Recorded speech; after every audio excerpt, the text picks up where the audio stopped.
By the third day, the differences became too big to ignore. Schedules had shifted, focusing on sustainability rather than just rapid expansion. The way they handled funding was completely different too.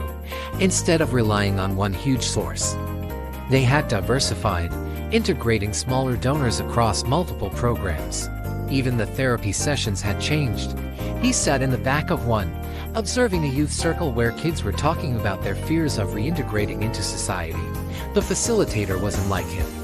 She allowed long silences, letting the participants guide the conversation.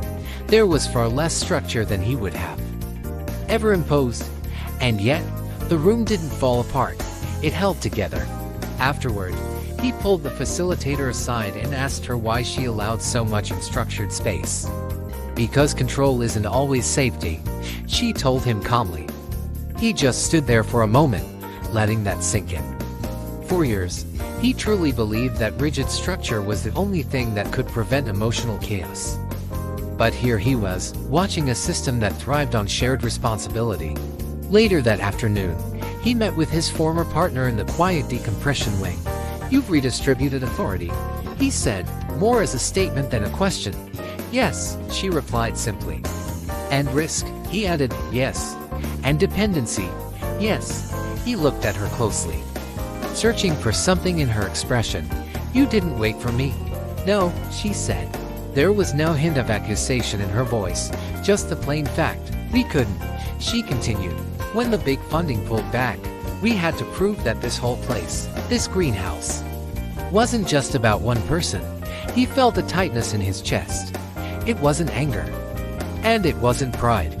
It was something closer to displacement, like watching a world you built continue to spin perfectly without you. "If I stay," he asked quietly, "what would my role even be?" She paused, thinking carefully before she answered. "Different," she said finally.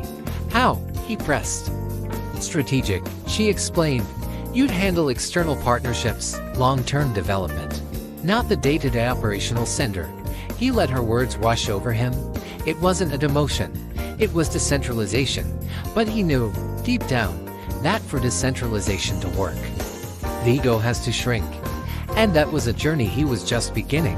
This story really makes you think, doesn't it?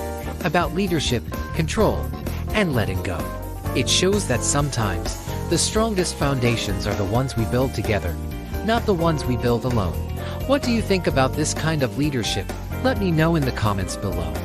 Thanks for watching, and if you enjoyed this story, don't forget to like and subscribe for more.